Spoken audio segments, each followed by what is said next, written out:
A baby girl just 5 months old, named Isabella Romano, the only daughter of Vincent Romano, the most ruthless mafia boss on the west coast of America, whose criminal empire stretched from Los Angeles to Seattle and was worth over $700 million, whose name alone could make federal agents hesitate before signing warrants, was dying slowly in the most luxurious nursery money could build.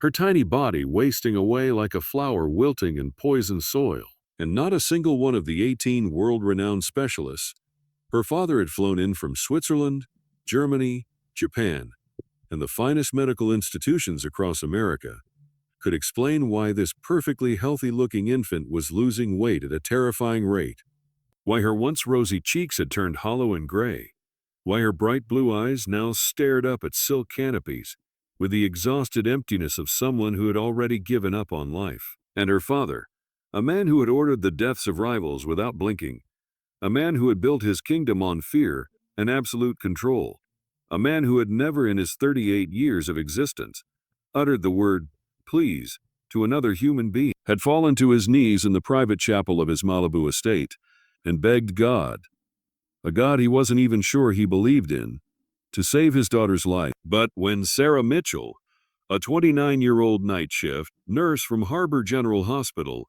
in one of the poorest neighborhoods of Los Angeles, a woman drowning in $280,000 of nursing school debt, who worked double shifts just to afford the rent on a studio apartment with a broken heater and a refrigerator that hummed too loud, was brought into the Romano mansion almost by accident.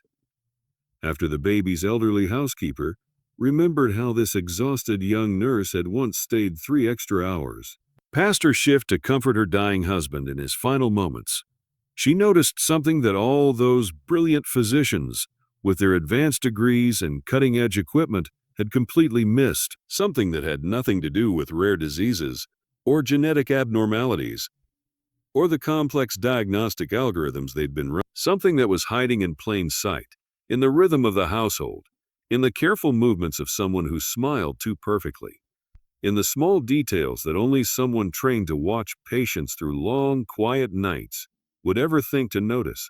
What Sarah discovered inside that fortress of wealth and power, guarded by men with guns and surrounded by luxury most people couldn't imagine, made her blood run cold and her hands shake so badly she had to grip the edge of the marble counter to keep herself standing. And what she did next, the choice she made in that moment of horrifying clarity, not only saved baby Isabella's life, but exposed a truth so devastating that it would tear apart one of the most powerful crime families in America, prove that the most dangerous enemies aren't always the ones you can see coming, and reveal that sometimes the people who save us aren't heroes in shining armor, but ordinary people, with tired eyes and brave hearts, who simply refuse to look away when everyone else does. Tell us in the comments which city you're watching from, and let's begin this incredible story. If stories like this touch your heart, hit that like button right now. Share this with someone who needs to hear it, and subscribe to Stories Untold so you never miss what comes next. Because what happened between the Mafia king and the hospital nurse will prove that even in the darkest corners of the world, love can still find a way to bloom. Sarah Mitchell was running on 4 hours of sleep, 2 cups of cold coffee, and the kind of bone-deep exhaustion that made the fluorescent lights of Harbor General Hospital feel like they were drilling directly into her skull. It was a Thursday night, or maybe Friday morning by now. She'd lost track somewhere around the 3rd code blue of her shift, and the pediatric wing was chaos incarnate. 2 babies with RSV struggling to breathe, a toddler who'd swallowed a button battery, a teenager with appendicitis waiting for an OR that was backed up for hours, and a line of worried parents in the hallway that seemed to stretch all the way to the parking lot.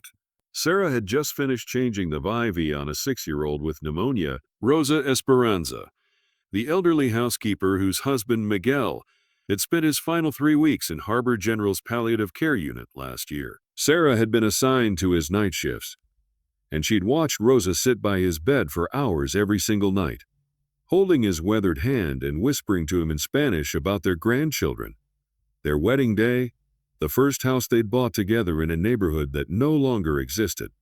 On Miguel's last night, Sarah had stayed 3 hours past the end of her shift because Rosa had asked her, with tears streaming down her face, if she could please just stay a little longer, just until it was over, because she couldn't bear to be alone when he left.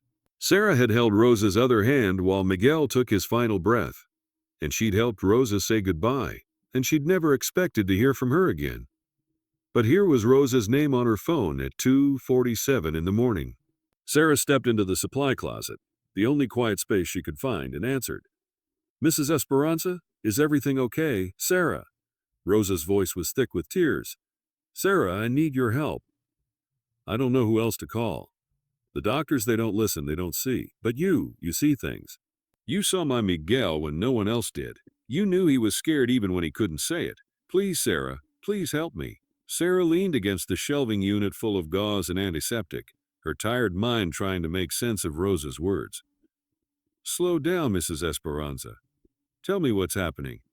Tell me what's happening." Rosa took a shaky breath, and when she spoke again, her voice dropped to barely a whisper, as if she was afraid someone might hear.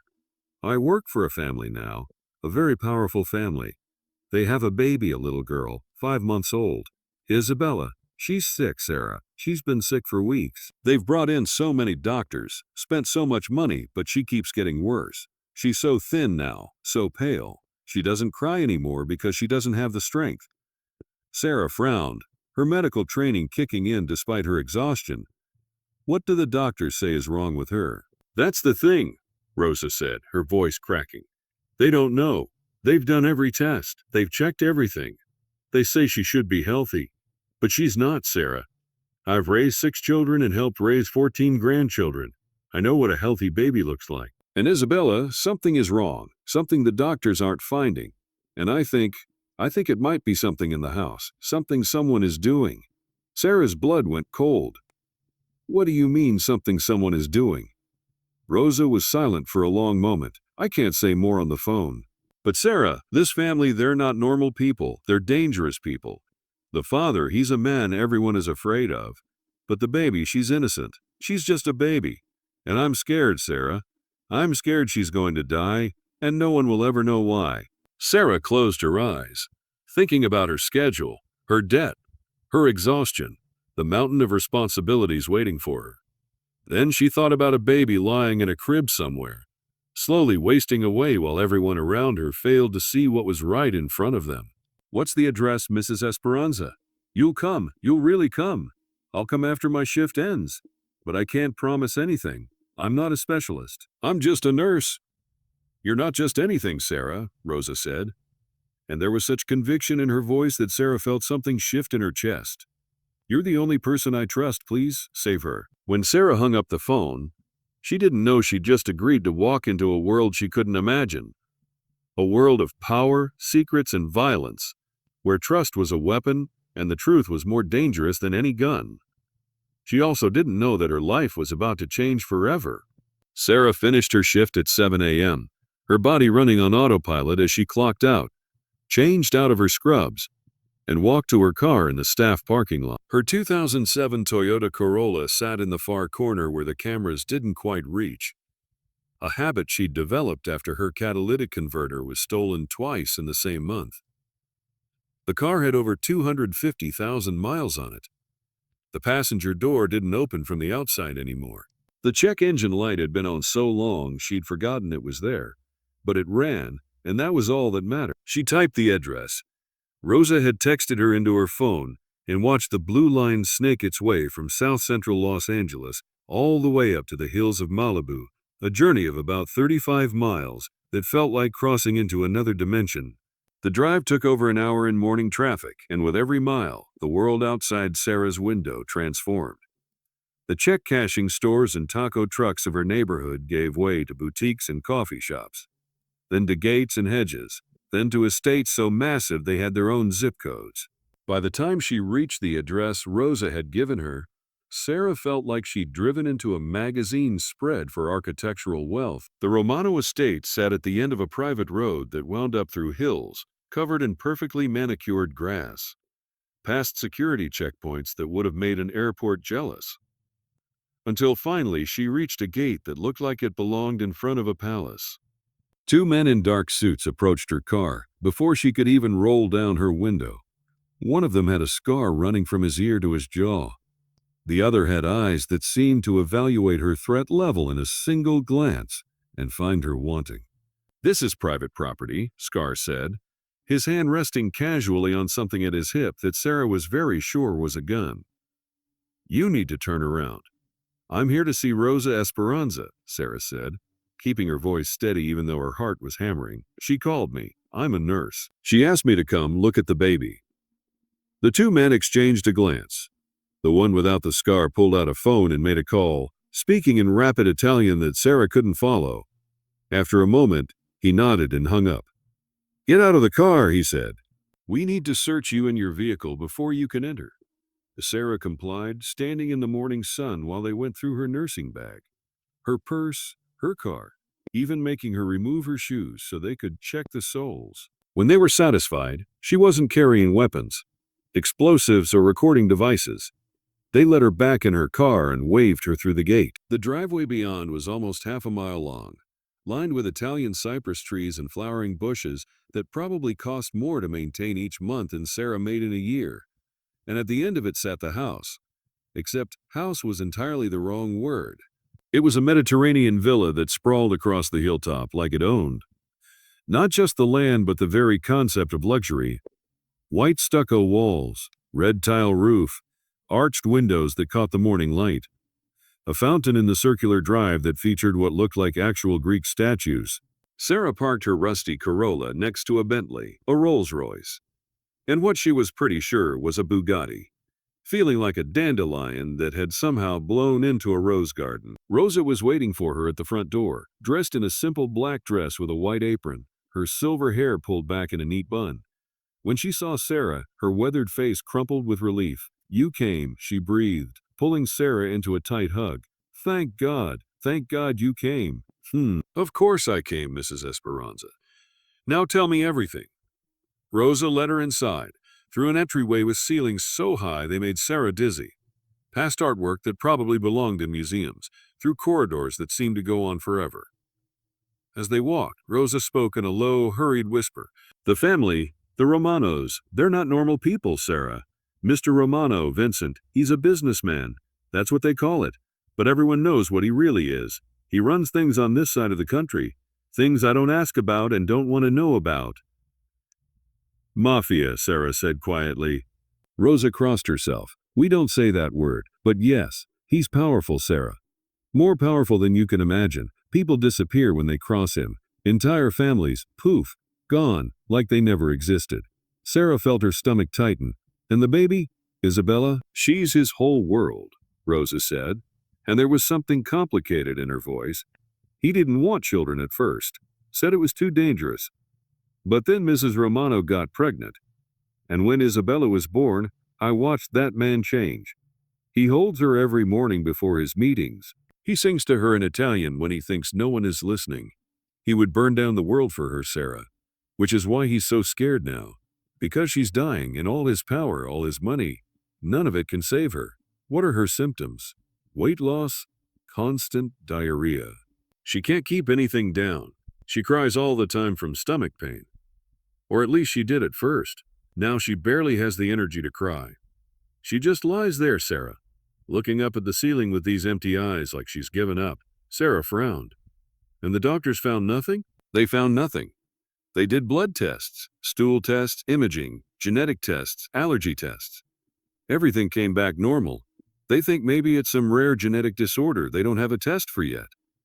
Or maybe some kind of stress response. Or maybe they suggested once and only once, because Mr. Romano nearly killed the man who said it. Maybe it's something in her environment, in the house. And that's when you started suspecting something was wrong, something deliberate." Rosa stopped walking and turned to face Sarah, her dark eyes filled with fear and grief. "I don't know for sure. I have no proof. But Sarah, I've worked in this house for 8 months. I've watched. I've noticed things. Small things that don't add up. And I'm terrified that if I'm right, if someone in this house is hurting that baby, she'll die before anyone figures it out." "Who do you suspect?" Rosa opened her mouth to answer, but before she could speak, a door at the end of the hallway opened. and a man stepped out. Even from 30 feet away, Sarah felt the temperature in the corridor drop. Vincent Romano was not a large man. He stood maybe 5'11", with a lean build that suggested regular workouts, but nothing excessive. His hair was dark, threaded with silver at the temples, swept back from a face that might have been handsome if it weren't for the coldness in his eyes. Eyes that were blue. A blue so pale it was almost gray. Eyes that fixed on Sarah now with the intensity of a predator assessing prey. He walked toward them with measured steps, and Sarah noticed how Rosa seemed to shrink beside her, how the two guards who had appeared from nowhere stood at attention like soldiers. "You're the nurse," Vincent said when he reached them.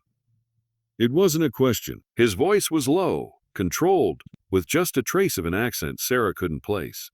"I'm Sarah Mitchell. I work at Harbor General. Rosa asked me to come look at Isabella." Vincent studied her for a long moment. His gaze traveled from her tired eyes to her second-hand clothes to her scuffed shoes, and she could see him calculating, evaluating, dismissing. "You don't look like a specialist." "I'm not a specialist." "Then why are you here?" Sarah met his gaze and didn't flinch. "Because sometimes specialists are so busy looking for zebras that they miss the horse standing right in front of them. I'm a nurse. I spend 12-hour shifts watching patients, watching their vital signs, watching their behavior, watching the people around them. I notice things, and Rosa thinks there's something here worth noticing." Vincent's pale eyes narrowed. "Rosa thinks someone in my house is hurting my daughter. Rosa thinks something is making your daughter sick. Whether it's someone or something, that's what I'm here to find out." The silence stretched between them like a wire about to snap. Then Vincent did something Sarah didn't expect. He laughed. It was a short, humorless sound, but there was something in it that might have been respect. "You've got nerve, Sarah Mitchell. Most people can't look me in the eye for more than 3 seconds. You haven't looked away once. Your daughter is dying, Mr. Romano. I don't have time to be afraid of you." Vincent's jaw tightened. "You have 72 hours. 72 hours to find something all my specialists couldn't find. If you succeed, I'll pay you whatever you want. If you fail, you'll leave and never speak of this family again. And if you do anything at all that puts my daughter at risk, you'll disappear so completely that no one will even remember your name. Do you understand?" Sarah understood. She understood that she was standing in front of a man who could have her killed with a phone call. She understood that she was about to walk into a situation that could end very badly. And she understood that somewhere in this mansion of wealth and power, there was a 5-month-old baby girl who was slowly dying, and everyone around her had failed to see why. "I understand," Sarah said. "Now take me to your daughter." The nursery was on the 2nd floor, at the end of a hallway lined with family photographs that showed generations of Romanos, all with those same pale blue eyes that seemed to look right through you. Vincent didn't accompany them. He had a meeting, Rosa explained, with men who had flown in from Chicago, business that couldn't wait, even when his daughter was dying. Sarah filed that information away, not sure yet what it meant. The nursery itself was a masterpiece of luxury that made Sarah's heart ache. Pale pink walls hand-painted with roses and butterflies. A crib made of white oak that probably cost more than Sarah's car. A rocking chair by the window that looked like an antique, upholstered in silk. Toys and stuffed animals arranged on shelves with the precision of a museum display. Everything perfect, everything expensive, everything designed to give a child the best possible start in life. And in the center of it all, in that beautiful crib, with its organic cotton sheets and handmade mobile, lay Isabella Romano. Sarah approached slowly, and what she saw made her breath catch in her throat. Isabella should have been a plump, rosy-cheeked baby at 5 months old. Instead, she looked like a newborn. Her tiny body so thin that Sarah could see the outline of her ribs beneath pale, almost translucent skin. Her face was gaunt, her eyes sunken, her fontanelle slightly depressed, signs of dehydration that no amount of expensive formula should have caused. But what struck Sarah most was the baby's expression. Isabella wasn't crying, she wasn't fussing. She wasn't even looking around with the curious gaze healthy babies had. She was just lying there, staring at the ceiling with eyes that held no hope, no expectation, no life. She had given up. Sarah had seen that look before, in elderly patients at the end of long illnesses, in hospice cases where the body was simply too tired to fight anymore. But she had never seen it in a baby. "How long has she been like this?" Sarah asked Rosa. "Like this, so still and quiet, about 2 weeks. Before that, she cried constantly. Her stomach hurt. She would scream for hours after every feeding. The doctors gave her special formula, anti-reflux medication, probiotics. Nothing helped, and then she just stopped." Sarah pulled on a pair of gloves from her bag and gently lifted Isabella from the crib. The baby was so light it was terrifying. She couldn't weigh more than 8 pounds, maybe less, when she should have been close to 15 by now. Sarah examined her carefully, checking her eyes, her mouth, her ears, listening to her heart and lungs with the stethoscope she always carried. Everything sounded normal. Her heart rate was a little fast, probably from the dehydration, but nothing alarming. Her lungs were clear. Her ears showed no signs of infection. Her mouth and throat looked healthy. On paper, Isabella Romano was a perfectly healthy baby. In reality, she was slowly starving to death. "Tell me about her feeding schedule," Sarah said, settling into the rocking chair with Isabella in her arms. Rosa pulled over a small chair and sat down, her hands twisting in her apron. "She gets formula every 3 hours during the day, 4 hours at night. Special hypoallergenic formula that costs $200 a container. The doctors prescribed it. Mrs. Romano mixes all the bottles herself. She's very particular about it." Sarah looked up sharply. "Mrs. Romano mixes the bottles? Not you? Not a night nurse?" "No. Mrs. Romano insists on doing it herself. She says a mother should be the one to feed her child. She prepares all the bottles in the morning, labels them with the time Isabella should drink them, and stores them in the mini fridge here in the nursery. The night nurse and I just warm them up and give them to Isabella." "And Mrs. Romano does all the nighttime feedings?" "The 2 feeding?" "Yes. She says she wants that time alone with her daughter.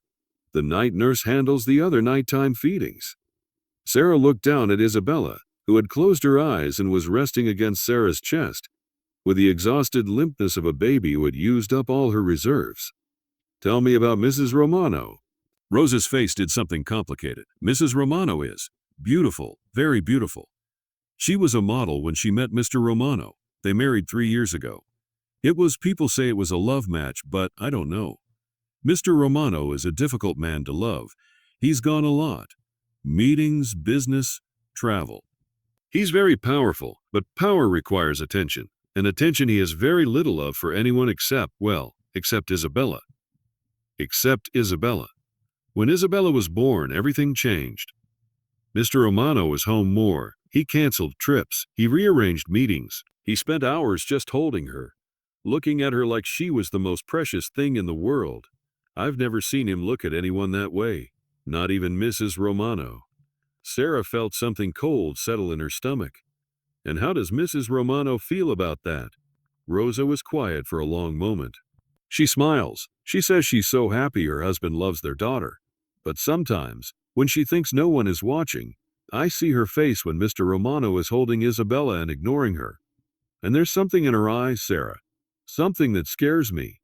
"What does Mrs. Romano look like right now, with Isabella being so sick? Sad, worried. She cries sometimes. She prays. She tells everyone how terrible it is, how she can't sleep, how she'd do anything to save her baby. And Mr. Romano, he holds her. He comforts her. He's here with her. He's been home more in the past month than he was in the past year. They're together more than they've ever been." Sarah rocked gently, her mind racing. It was a terrible thought. A monstrous thought. But Sarah had worked enough night shifts in enough hospitals to know that monsters didn't always look like monsters. Sometimes they looked like beautiful women with sad smiles. "I need to stay tonight," Sarah said quietly. "I need to watch, observe, see how she is after different feedings. Can you arrange that?" Rosa nodded, relief flooding her face. "I'll talk to Mr. Romano. He'll allow it. He wants his daughter to live. He'll allow anything. Good. And Rosa, I need you to do something for me. I need you to save any bottles that Mrs. Romano prepares. Don't throw them away. Hide them somewhere. Can you do that?" Rosa's eyes widened with understanding. You think Mrs. Romano is..." "I don't think anything yet. I just need to watch. And I need evidence. If there's evidence to find, Rosa crossed herself again. May God forgive us if we're wrong. Sarah looked down at Isabella, at the tiny, fragile body that was fighting so hard to survive against odds she didn't understand. And may God help us if we're right. Sarah was given a guest room down the hall from the nursery, a space so luxurious that she felt uncomfortable just standing in it. The bed was a four-poster draped in what she was pretty sure was actual silk. The bathroom had a tub the size of a small pool and a shower with more heads than she could count. The closet was bigger than her entire apartment. But Sarah didn't care about any of it. She showered quickly, changed into clean scrubs from her bag, and settled into the rocking chair in Isabella's nursery, with a cup of coffee and her observation notebook. The night nurse, a woman named Patricia, who had been hired from an agency and vetted by Vincent's security team, seemed competent but exhausted. She'd been caring for Isabella for 3 weeks and hadn't slept more than 4 hours at a stretch in all that time. She's worse at night, Patricia told Sarah. The diarrhea, the cramping, it's always worse after the nighttime feedings. The doctor said it might be related to her circadian rhythm, something about digestive enzymes being lower at night. Do you prepare her bottles? No? Mrs. Romano does all that. She's very particular. Says she read that a mother's energy transfers to the milk when she prepares it. Some kind of holistic thing. I just warm them up and feed her. But not the two I'm feeding. No. Mrs. Romano handles that one herself. She says it's their special time. Sarah filed that information away and sent Patricia to get some rest. She would handle tonight's observations herself. The hours passed slowly. At 10 p.m., Sarah fed Isabella the bottle Rosa had retrieved from the nursery mini-fridge. One with a label in beautiful cursive that read, 10 p.m. Sweet dreams, my love, and was signed with a heart. Isabella took the bottle reluctantly, her weak sucking reflex barely strong enough to draw the formula, but she finished most of it, and for about an hour, she seemed peaceful. Then, around 11:30, the crying started. It was a weak, pitiful sound, not the robust wail of a healthy baby, but a thin, exhausted cry that spoke of pain. Isabella didn't have the strength to express. Her tiny body curled up, her face contorted, and within minutes the smell told Sarah what was happening. She changed Isabella's diaper and found exactly what she expected. Watery, greenish diarrhea that had already irritated the baby's sensitive skin. Sarah documented everything. Time, consistency, color. Isabella's vital signs before and after, the amount of formula consumed, the interval between feeding and symptoms. She was building a case, though she hoped desperately that she was wrong. At 1:45 a.m., the nursery door opened, and a woman walked in. Sarah had seen photographs of Veronica Romano around the mansion, but photographs hadn't prepared her for the reality. Veronica was stunning in the way that professional models were stunning, with the kind of beauty that seemed almost artificial in its perfection. Long blonde hair that fell in waves past her shoulders, skin so flawless it looked airbrushed, eyes that were a deep, vivid green, framed by lashes that probably cost a fortune. She was wearing a silk robe over what looked like designer pajamas, and even at 2 a.m. she looked like she'd just stepped off a photo shoot. Oh, Veronica said, stopping short when she saw Sarah. I didn't realize we had a new doctor visiting. I'm not a doctor. I'm a nurse, Sarah Mitchell. Your husband gave me permission to observe Isabella tonight. Something flickered in Veronica's green eyes, too fast for Sarah to identify. A nurse? How interesting. Well, I'm here for Isabella's 2 a.m. feeding. It's our special time. I know, Rosa mentioned it. Do you mind if I observe? I'm trying to identify any patterns in her symptoms. Veronica's smile didn't waver, but her eyes went cold. Of course not. Though I should warn you, she's usually fussier with strangers in the room. Sarah didn't move from her chair. I'll be very quiet. You won't even know I'm here. Veronica walked to the mini fridge and pulled out a bottle that looked identical to the one Sarah had seen earlier, labeled 2 a.m., Mommy Special with a heart. She warmed it in the bottle warmer, tested the temperature on her wrist, and then lifted Isabella from the crib with movements that looked practiced, but somehow wrong. Sarah couldn't identify what it was at first. The way Veronica held the baby was technically correct, supporting her head, cradling her body, but there was something missing. A warmth, a connection.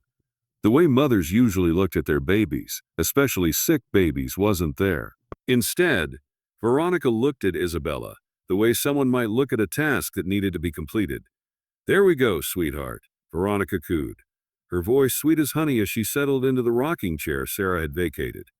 "Mommy's here. Time for your special feeding." Sarah watched from the corner, her eyes fixed on the bottle, on Veronica's hands, on Isabella's weak attempts to feed. And she noticed something. The formula in this bottle looked different from the others. It was slightly cloudier, with a faint yellowish tint that the other bottles hadn't had. Sarah's blood went cold. She wanted to snatch the bottle away, to stop whatever was happening, but she knew she couldn't, not yet, not without proof. So she watched and she documented and she prayed that Isabella was strong enough to survive one more night. When the feeding was done, Veronica placed Isabella back in her crib, pressed a kiss to her forehead that looked perfect for a photograph, and turned to Sarah with that same beautiful, empty smile.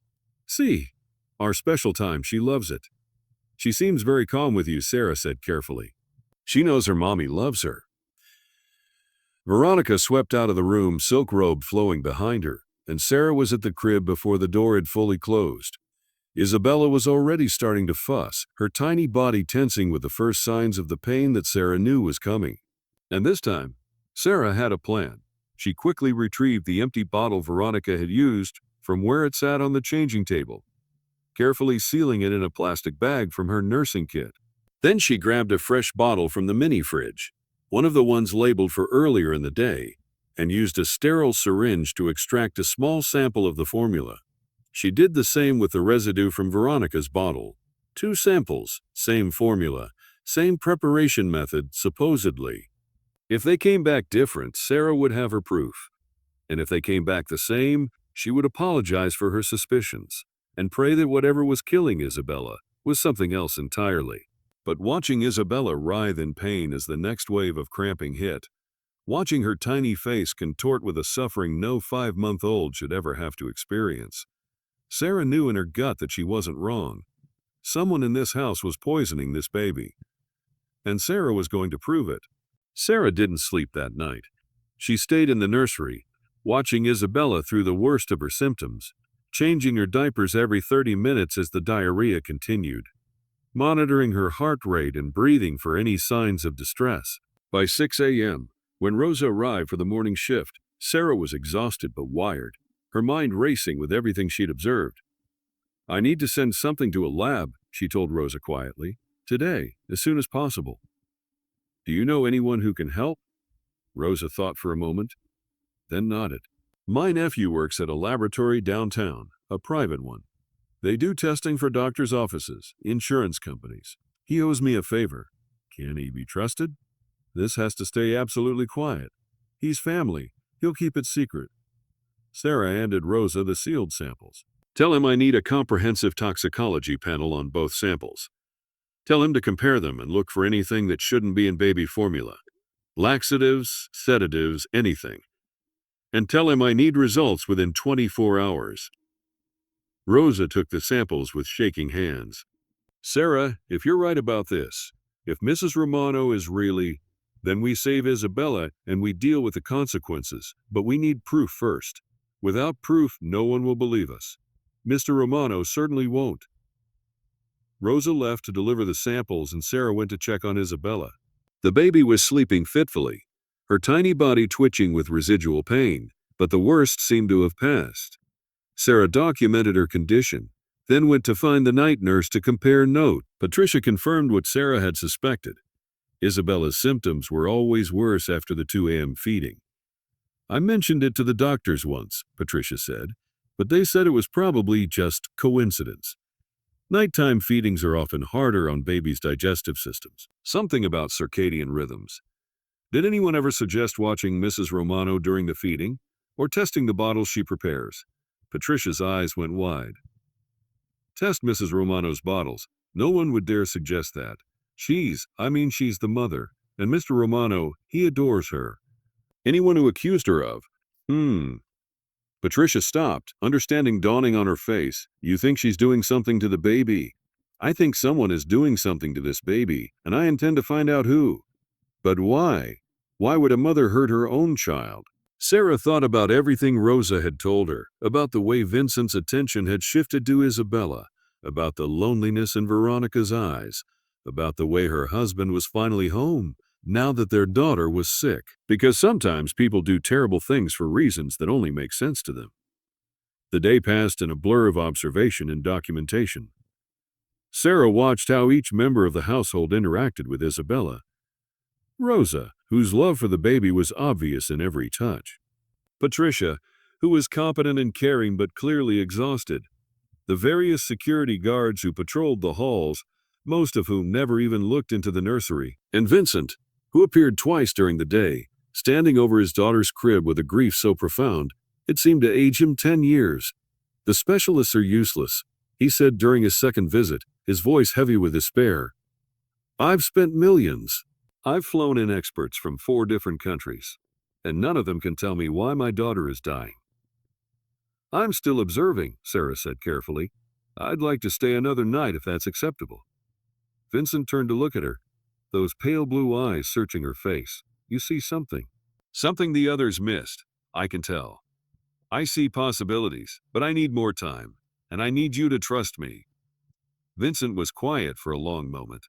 Trust isn't something I give easily, Sarah Mitchell. In my world, trust gets people killed. In my world, lack of trust gets people killed too.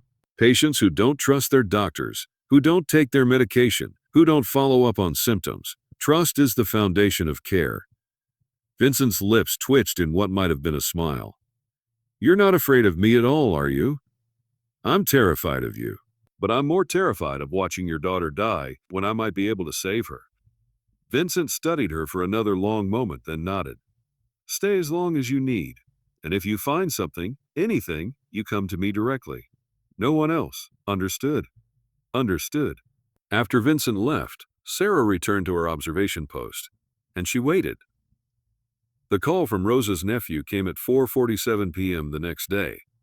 Sarah had been in the nursery, documenting Isabella's slightly improved condition during the daytime hours, when her phone buzzed with an unknown number. Miss Mitchell, this is Carlos Esperanza. My Aunt Rosa asked me to analyze some samples for you. Yes, do you have results?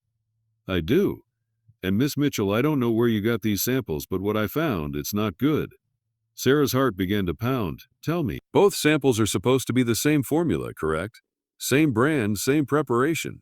That's correct. Well, they're not.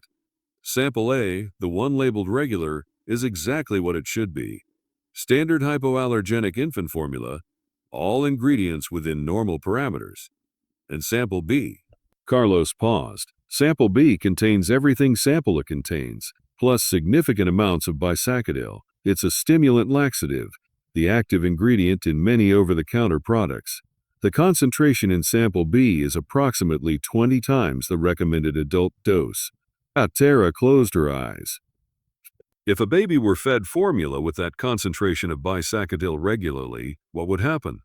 Severe diarrhea, dehydration, electrolyte imbalances, malnutrition from inability to absorb nutrients, weight loss. Over time, it could cause permanent damage to the digestive system. And if it continued long enough, Carlos hesitated. Miss Mitchell, if a baby were fed this regularly for several months, it would be fatal. Sarah felt her legs go weak. I need you to document everything. Write up a full report with your findings, your methodology, everything. Can you do that? Already done. I'll email it to you within the hour. But Miss Mitchell, this is serious. This is attempted murder. You need to go to the police. I will, but first, I need to make sure the baby is safe. Sarah hung up the phone and sat in the rocking chair, her mind racing. She had proof. She had evidence that someone was poisoning Isabella's formula. And she had a pretty good idea who that someone was. But she was also in the heart of a mafia compound, surrounded by men with guns, and the person she needed to accuse was the wife of the most powerful crime boss on the West Coast. This was going to require careful handling, very careful handling. Sarah found Marcus Reed, Vincent's head of security, in the security room on the first floor. Marcus was a mountain of a man, easily 6'4", with close-cropped gray hair and eyes that had seen too much. He was former Special Forces, Rosa had told her, and had been with Vincent for over 15 years. He was also the only person in this house, besides Rosa, whom Sarah thought she might be able to trust. "I need to talk to you," Sarah said, closing the door behind her. "Privately, and I need you to keep an open mind." Marcus studied her for a moment, then nodded. "Sit down." Sarah sat and she told him everything. The patterns she'd observed, the samples she'd collected, the lab results that proved Isabella's formula was being poisoned with laxatives. The fact that the poisoned bottles were the ones Veronica prepared for the 2 a.m. feeding. Marcus listened without interrupting, his face completely unreadable. When Sarah finished, he was quiet for a long moment. "You're accusing the boss's wife of trying to kill his daughter. I'm showing you evidence that someone is poisoning that baby, and the evidence points to Mrs. Romano. Do you have any idea what will happen if you're wrong? Do you have any idea what will happen if you're right?" "I have a pretty good idea either way. But that baby is dying, and I won't stand by and watch it happen when I can stop it." Marcus leaned back in his chair, his eyes fixed on the bank of security monitors in front of him. "The nursery camera," he said slowly. "It's supposed to run 24/7. But there are gaps, missing footage from 2 a.m. to 3 a.m. every night." Sarah felt a chill run down her spine. Someone's been erasing it. Looks that way, and only someone with administrative access could do that. Who has administrative access? Me, the boss, and Mrs. Romano. Sarah's heart was pounding now. "Can you recover the deleted footage?" Marcus turned to his computer and began typing. "Our system automatically backs up to an off-site server before any deletions are processed." "It's a security measure," the boss insisted on. "Mrs. Romano doesn't know about it." Sarah waited, barely breathing, as Marcus pulled up file after file. And then she saw it. Grainy security footage of the nursery at 2:17 a.m. Veronica Romano standing at the changing table, a small bottle in her hand, not a baby bottle but a medicine bottle. And she was carefully measuring out liquid from that bottle into Isabella's formula. "My God," Marcus breathed. They watched as Veronica capped the formula bottle, shook it to mix the contents, then turned to the crib with that same beautiful empty smile. They watched as she fed her daughter poison and whispered words of love that the security footage couldn't capture. And they watched as Veronica set down the empty bottle, kissed her daughter's forehead, and left the room with the unhurried pace of someone with a clear conscience. Marcus turned to Sarah, and for the first time since she'd met him, she saw something like emotion on his face. "We need to show this to the boss." "I know, but first we need to get Isabella out of that room. We need to make sure Veronica doesn't have another chance to hurt her." Marcus nodded and reached for his radio. "I'll have men stationed in the nursery within 2 minutes. No one gets near that baby without my authorization. And Vincent, I'll call him. He's in a meeting, but..." Marcus paused, his voice hardening. "He'll want to see this." 20 minutes later, Sarah stood in Vincent's private office, her heart pounding as she watched the Mafia boss view the security footage on his computer. His face was stone, completely expressionless, but Sarah could see his hands trembling where they gripped the edge of his desk. The footage ended, and Vincent was silent for a long moment. "How long?" he finally asked, his voice barely above a whisper. "The lab results suggest this has been going on for at least 2 months, possibly since Isabella was 3 months old. The dosage was small at first, small enough that it might have looked like normal infant digestive issues. It's been increasing gradually.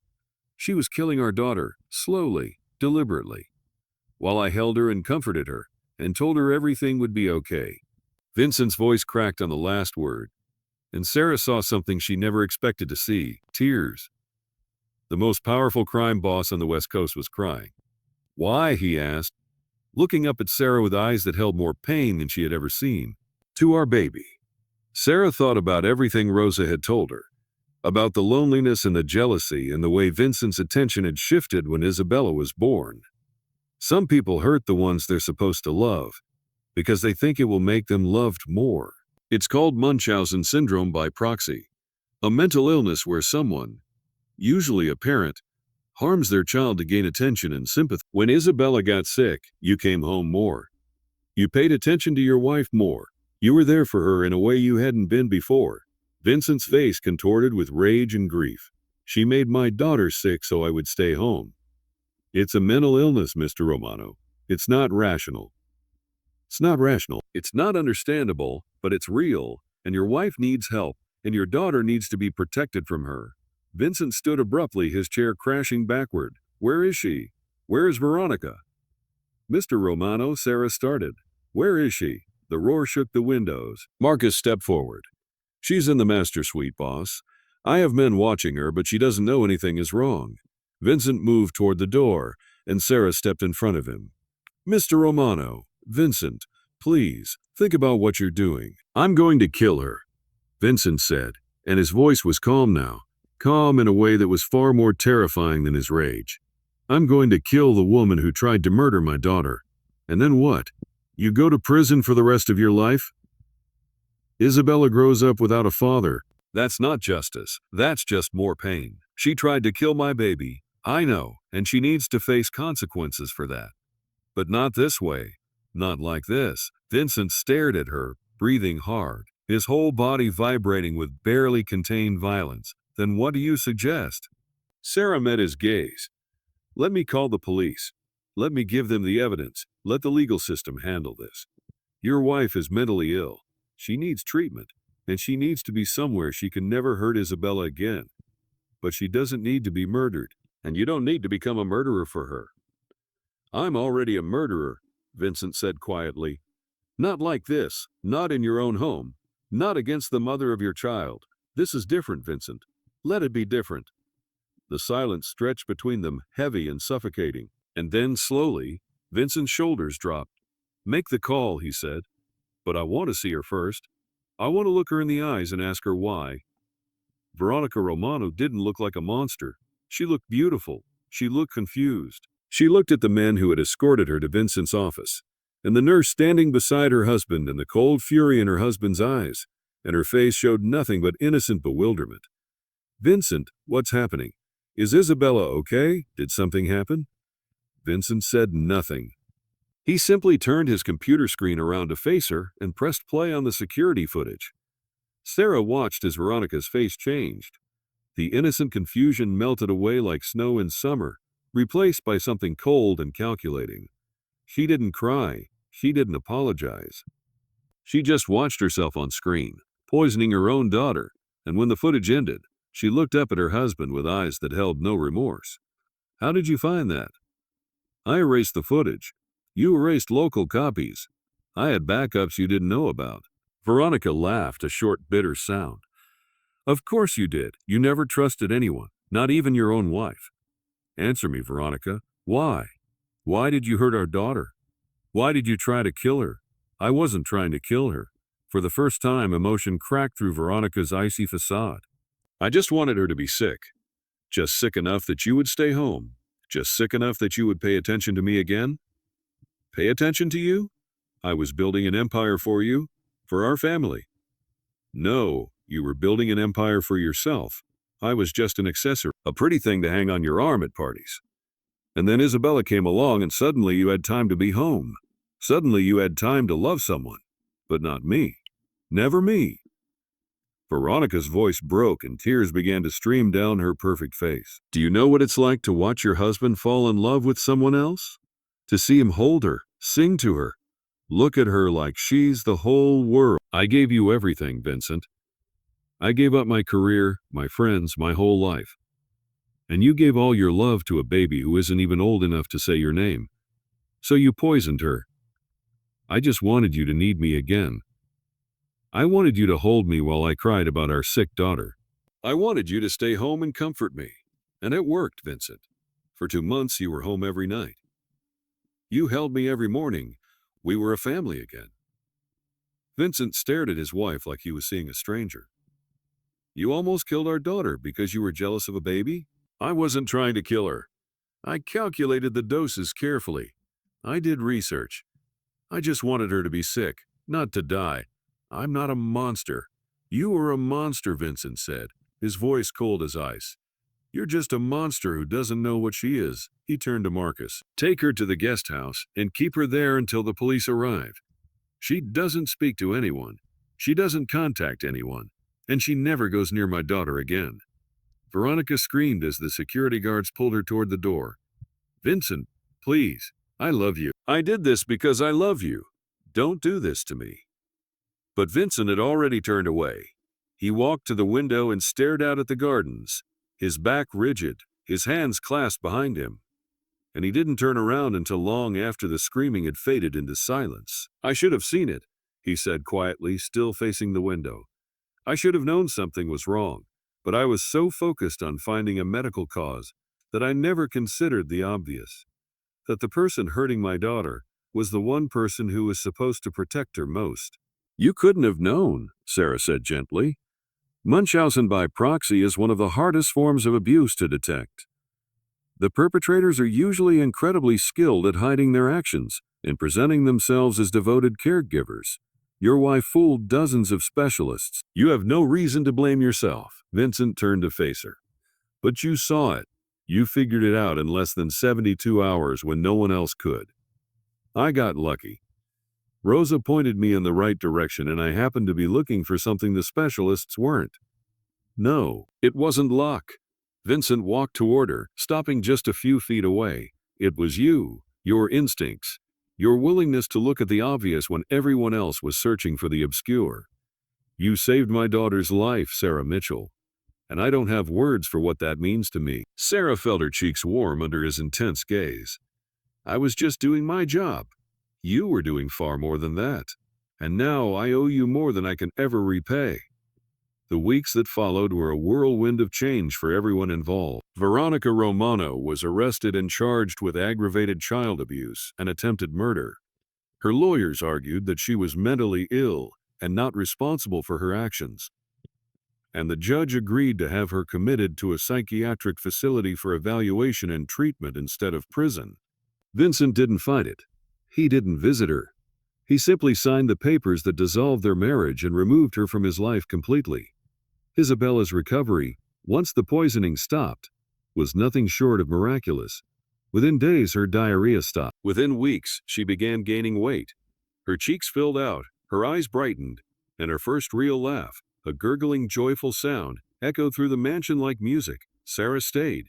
At first, it was professional. Vincent asked her to oversee Isabella's recovery, to work with the pediatric specialists who were now treating her, to make sure that everything was being done correctly.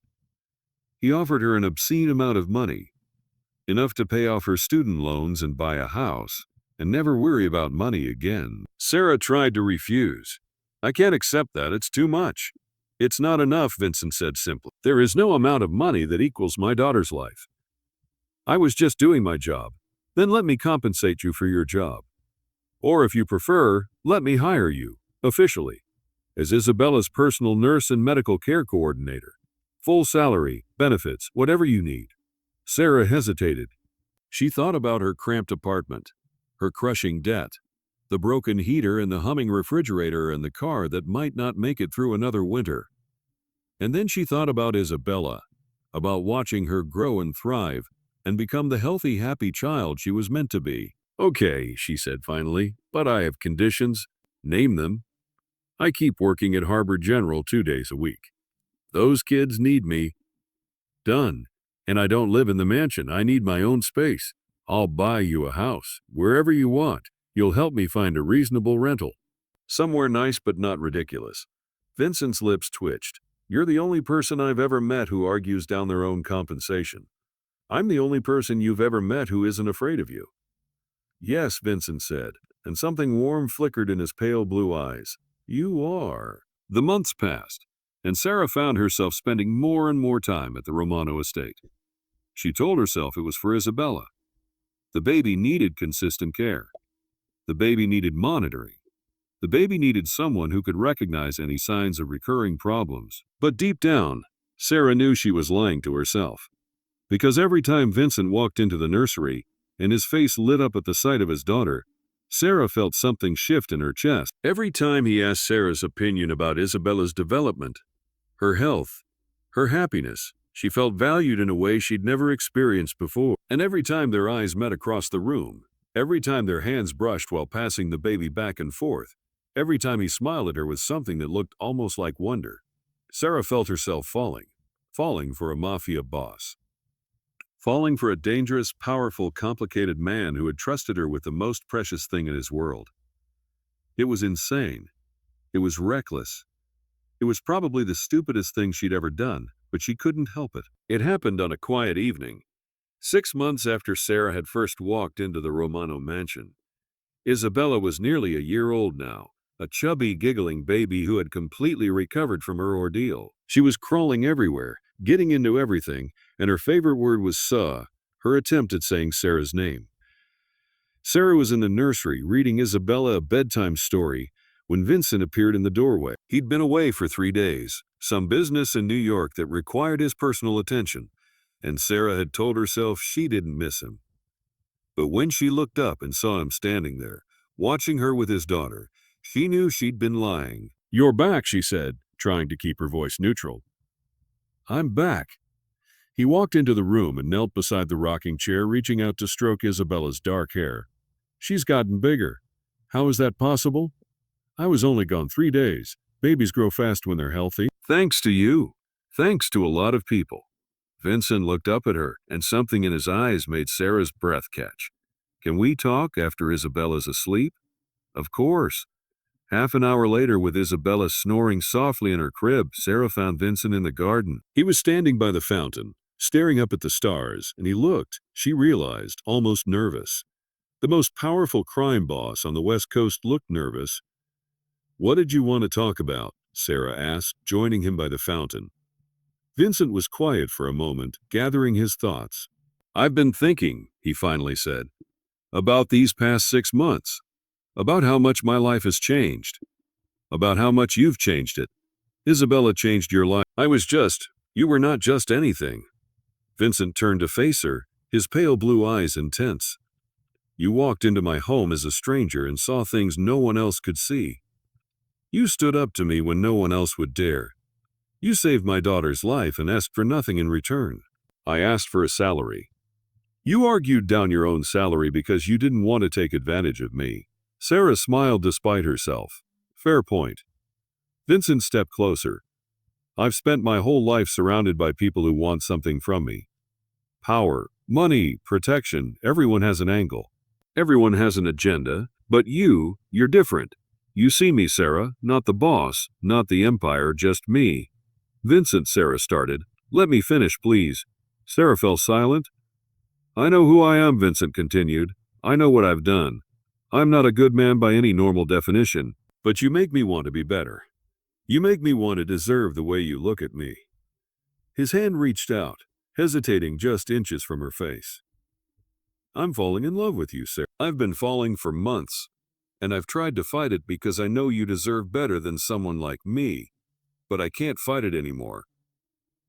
Sarah's heart was pounding so hard she was sure he could hear it. "You're a mafia boss," she whispered. "Yes, people are afraid of you. Your wife tried to kill your daughter because she was jealous. Yes, and you're telling me you're falling in love with me. I'm telling you I've already fallen. The only question is whether you'll catch me or walk away." Sarah looked at him, this complicated, dangerous, beautiful man. She thought about all the reasons she should say no, all the logical, sensible, reasonable arguments for walking away and never looking back. And then she thought about the way he held his daughter, the way he listened when Sarah spoke, the way he trusted her when he'd trusted no one else. "I'm not sure I can catch you," she said slowly, "but I'm willing to try." Vincent's face transformed, the hard lines softening into something almost like wonder. "You mean that?" "I mean that." Sarah reached up and placed her hand on his cheek. "I've been falling too, Vincent. I tried not to. I tried to keep it professional, but you're not the only one who can't fight it anymore." Vincent kissed her then, under the stars, beside the fountain, with all the passion and tenderness of a man who had never expected to find love and had found it anyway. And somewhere in the mansion, baby Isabella slept peacefully in her crib. Finally safe, finally healthy, finally surrounded by people who truly loved her. 1 year later, the Romano estate looked nothing like it had the day Sarah first arrived. The cold formality was gone, replaced by warmth and laughter and the chaos of a toddler learning to run. Isabella, now 2 years old, was a force of nature, She had her father's pale blue eyes and her mother's, no, not her mother's, Sarah's smile. Because somewhere along the way, without any official ceremony or legal document, Sarah had become Isabella's mother in every way that mattered. The little girl's first word had been "Sa." Her second word had been "Mama," and she'd said it while reaching up for Sarah. Sarah had cried for an hour. Vincent had held her and laughed, and told her that Isabella was smarter than both of them combined, because she'd figured out what they all needed before anyone else had. Their wedding was small by Romano standards, held in the mansion's garden with only close family and trusted associates in attendance. Rosa was the maid of honor. Marcus gave Vincent a look of gruff approval that was basically the equivalent of a standing ovation from the stoic security chief. And Isabella was the flower girl, toddling down the aisle in a white dress, throwing rose petals everywhere except where they were supposed to go. Sarah had worn her mother's lace veil, the only thing she had left from parents who had died when she was 12. She'd thought about them as she walked toward Vincent, wondering if they would have approved. She'd decided they would have, because they had taught her that love wasn't about perfection. It was about showing up. It was about fighting for the people who mattered. It was about looking past the surface to see the heart underneath. And Vincent Romano, for all his darkness, had a heart that loved his daughter fiercely, a heart that was learning to love Sarah just as much, a heart that was slowly becoming better. He'd started pulling back from the darker aspects of his business.